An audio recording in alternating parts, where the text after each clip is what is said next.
With the Liberal Party's catastrophic loss of 17 seats at the election, there's now a battle raging for the direction of the party. Some claim the Teal movement means that the Liberal Party needs to become more progressive, more forward-leaning on issues like climate change.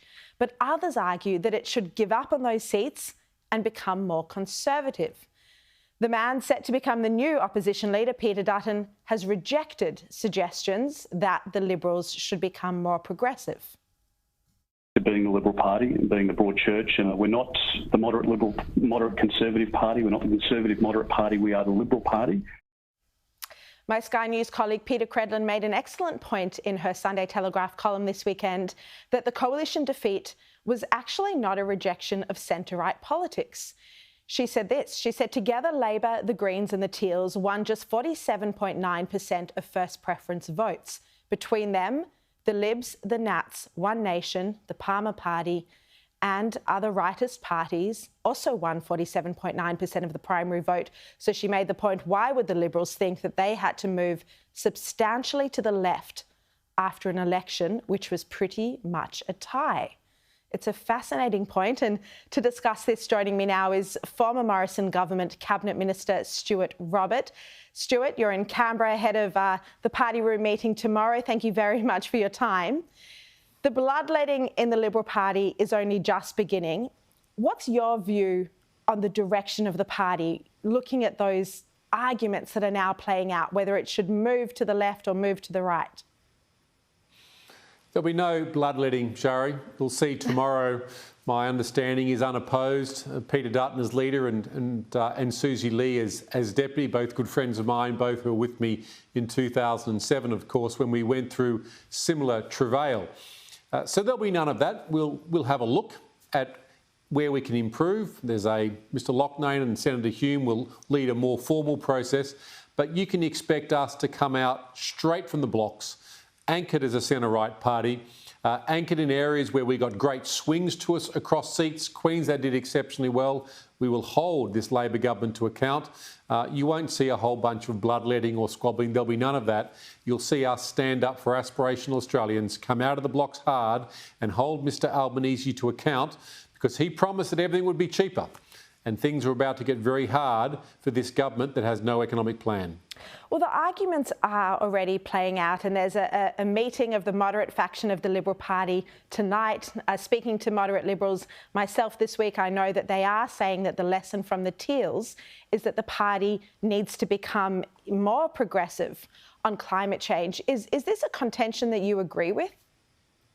I think the iron law of arithmetic, which was so eloquently put on pen and paper by Ms Credlin, stands true.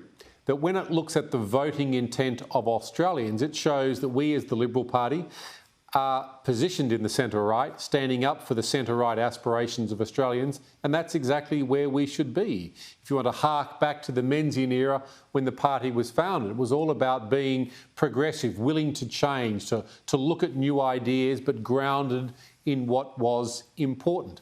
And that's where we'll continue to be. We're a solid centre-right party. We're not going to move to the right or to the left. We'll stay where we are, standing up for everyday Australians and holding this government to account for their promises, and their promises are many. So how do you plan to win, not you personally, but how do you think the Liberal Party should win these Teal seats back?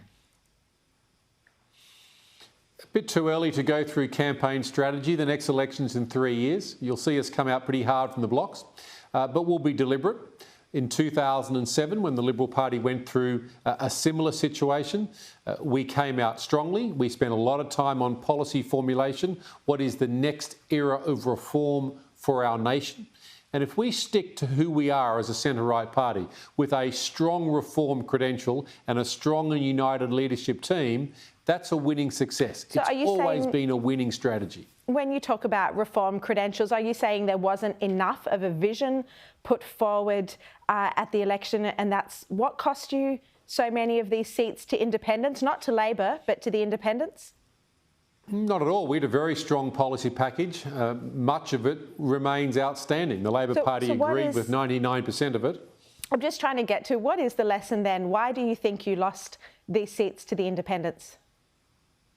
We'll let others comment on that, Sharri, and there's a formal process. We'll understand that.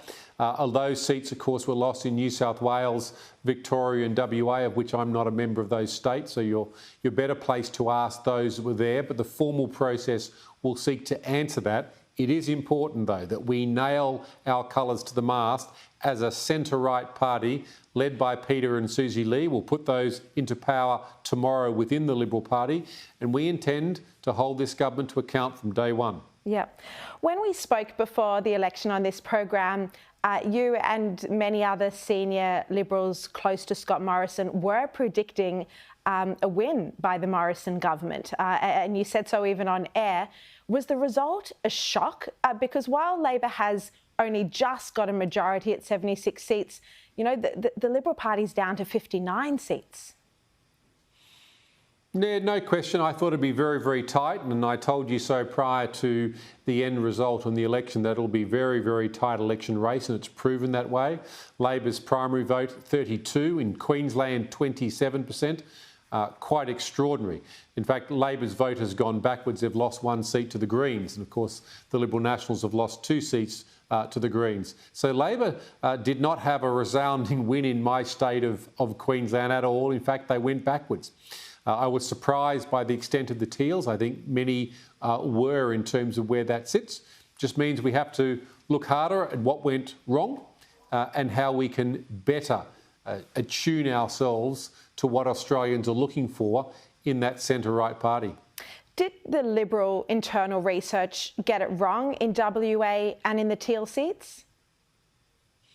WA was super difficult because the border had been up for so long without commenting upon it being up or otherwise that it was very difficult to get there. Peter Dutton, myself, Mr Morrison, we were all there within that first week to really get a feel for it, but very hard to read. WA, of course, votes on specific WA issues, and goodness, so does Queensland, 2 of the more parochial states. So that border being up was a super challenge in really getting to grips with the WA sentiment, if you like.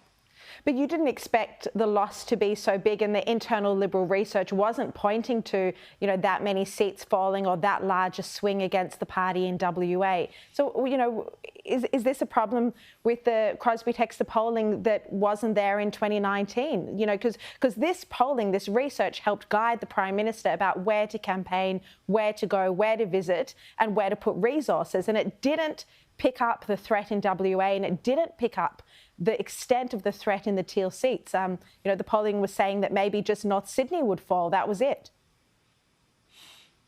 Absolutely. Polling has got some challenges. Challenges now, people don't have landlines. They move to mobile phones. Who's answering their phones and where they are, that's certainly a challenge. Likewise, where you put undecided voters is a challenge. And the likes of the teal movement, something at that scale our body politic hasn't seen before. So I think polling is going to have to go through a renaissance. Remember, all the polls prior were saying Labor's primary vote at 36, yet it's tanking at, give or take, 32, which is quite extraordinary for a government to win something like an election with a vote so low. So I think polling is going to be a real challenge. I don't know if it's a failure per se. It's just things have changed and changed so quickly. It's just becoming very difficult in the orthodox sense to really grasp what's happening by using polling techniques. Just before you go, Stuart Robert, obviously the leadership ballot is tomorrow, and you've said that Susan Ley and Peter Dutton will be the team unopposed, so you're not standing for deputy leader. Would you like to be the shadow treasurer? Is that a job you're looking to hold? I will leave that to Peter to decide who'll hold those positions. And Peter and I are probably the 2 more senior Treasury ministers left, being sitting on ERC. We're both assistant treasurers in that respect, so well enough credentialed, but there are some outstanding colleagues of mine who'll do an equally outstanding job. Looking forward to working with my colleagues. A number of us have walked this path before in 2007, and we're looking forward to getting stuck into it. All right, so it sounds like you will be putting your hand up for that job of Shadow Treasury up against Jim Chalmers. Stuart Robert, thank you very much for your time.